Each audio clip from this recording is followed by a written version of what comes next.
I never said vote for Tinubu. I'll check. I write the things that I know he did in Lagos, and I will put Asiwaju Bola Ahmed Tinubu is my candidate, or is who I am voting for. I didn't tell you to vote for him. And again, Seyi Law did not make the 8.9 million people that voted for him. I'm just a number amongst those numbers. Yes, do I have influence over some people? Maybe. I use my influence for what I believe in. And I believe that this person is the person that I believe will take us to that Nigeria that I want us to be. Every now and then, I screenshot stuff on social media and I send it to Seyi Tinubu, who is probably the person that I'm closest to in the government. And I say, Baba, see this one. Baba, I think this person should be the person that is in our NOA, Nigeria Orientation Agency. Baba, I never said vote for Tinubu. Baba, you dey cap nonsense. Baba, you dey craze. Baba, you know where. Now they see, now this influencer be this one. Now somebody will give people orientation on who they will vote on, and they talk so. He say he not tell anybody make they vote Tinubu. He only tell people in your choice, and he tell people say what Tinubu do for Lagos years ago. You see what he do. Tinubu is my candidate. You see the problem with this country. I said it quite a while before the election. There are 3 sets of people that we are going to, and of course, that voted Bola Ahmed Tinubu the last election. People that voted because of their tribe.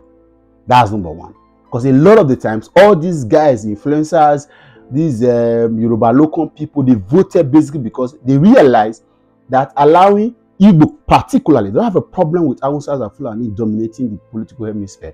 Igbos particularly coming to rule Nigeria at this point in time would mean that the Igbos are now more superior than them. So a lot of time they played the tribal card and ethnic sentiment came in. That's 1.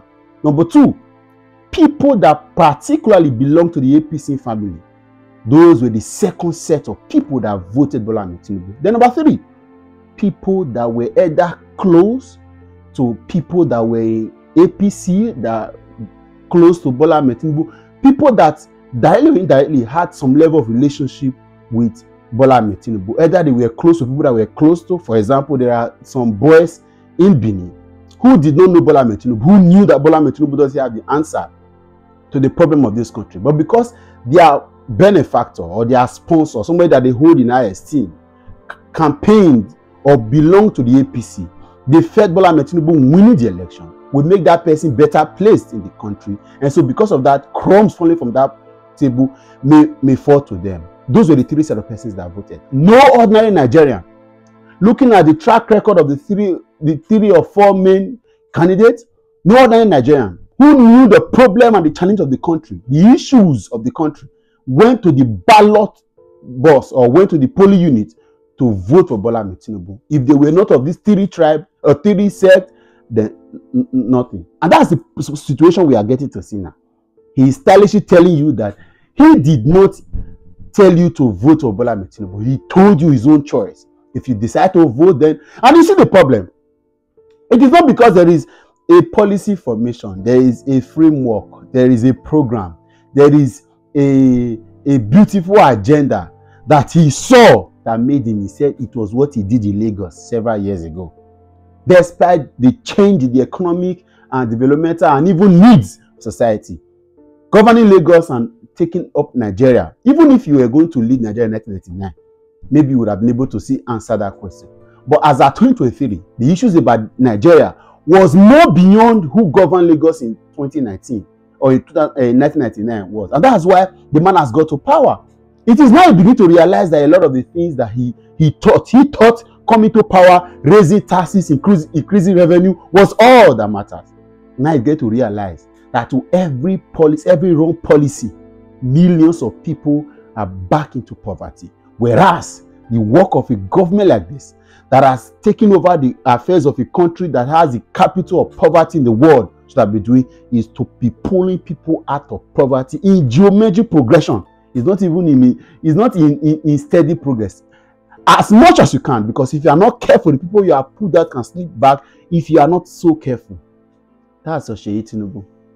That's your Seyi Tinubu. Unfortunately, there are people that are see that time will come where all of them will begin to confess and speak their mind. It doesn't mean that he has changed his stance. It doesn't mean that he's no longer supporting Bola Ahmed Tinubu, but he's telling you he did not convince anybody to vote Bola Ahmed Tinubu. He only told you who he was going to vote for. Because, of course, he was close to Bola Ahmed Tinubu's son, Seyi. You see the problem? All his ideas end up in WhatsApp messages, whether the boy decides to open it or not. Who is Seyi Tinubu in the government? What influence does Seyi have over his father? What can Seyi do? The suggestions is so. It's not because he had a one-on-one. It's not because he saw a blueprint that he would respect and say this will be the answer to the problem. So he realizes that there have been several mistakes this government has made. And of course, he is trying to correct that only by sending WhatsApp messages to Seyi Tinubu. Baba, you the grace. It's unfortunate, sha. Now so we see him. That's Seyi Law. Una father, una influencer. That's what this is the solution that has made this country up. People will see black and they will choose to go blue. They will call it blue. People will see white, they will choose black. Because of course, their sentiment is ego. The ego of many Yorubas are what led us here today. I can forgive the answers and Fulani. There is an overly irritating ideology of the own this country that has been with them. But for these guys, that at least respectfully, most educated tribe, so to speak, in this country, most enlightened, most exposed, they chose sentiment of ethnicity and tribe in a time where Nigeria had no reason to gamble, in a time where it was risky not to have done the needful. And now he's saying that he didn't tell anybody to vote. All his ideas end up in WhatsApp messages. No stakeholder forum, no town hall meeting, no idea boss, no conversation, no engagement. There is no minister. It doesn't even have a relationship with the minister of youth, not the minister of labor and productivity, not the minister of employment, not the minister of empowerment, not the minister, nothing. Only Seyi Tinubu that is as useless as the dot in the eye in the government. His son that the father has even said should not be seen around Aso Rock. That's his only hope. I mean, how many can Seyi Tinubu communicate ideas to a minister? They'll say, please, you are sending WhatsApp messages. And there are people who are still hoping. I pray. I'm happy. I'm not a sincere person. I saw the news today that Bola Ahmed Tinubu has finally agreed to adopt the Oronsaye's report of ensuring that we cut. That's what we have been crying for. That is the only way to. Of course, you know the problem. When we talk, they say we should shut up. We are criticizing too early. Are they not falling back to the ideas that we have been providing? That's why we cannot stop talking. Cut down cost of governance. That's the first step. That was, in short, Bola Ahmed Tinubu's statement on inauguration day would have been, I am cutting down cost of governance by 60%. If that was what he had said, I'm telling you, a lot of us would have sheathed our sword and wait for him to progress further. But because we want to have a sound bite and say subsidy is gone. Subsidy is criminal. We agree it should be gone. But what was the point? What did you put in place? And for the excuses, you won election in February 25, even though there were several court cases and litigations. You are going to be sworn in May. Ask yourself the question: what did you do before then to have planned for cushioning the effect of subsidy removal that you were going to announce on your inauguration day? That's a matter is not prepared. And now the things we have been hearing since he got to power is that they inherited the dead economy. You were campaigning. You knew the state of the economy, you were campaigning. Oh, that's why you ran away from media. Now statistics will go chop. Now he said that he wants to adopt it. We are waiting. The MDAs and ministries, all of them that they said they want to downsize, they want to merge, they want to close. We are waiting. At least that's a good step in the right direction. If that is implemented, it means that our voices are being heard. Goodbye.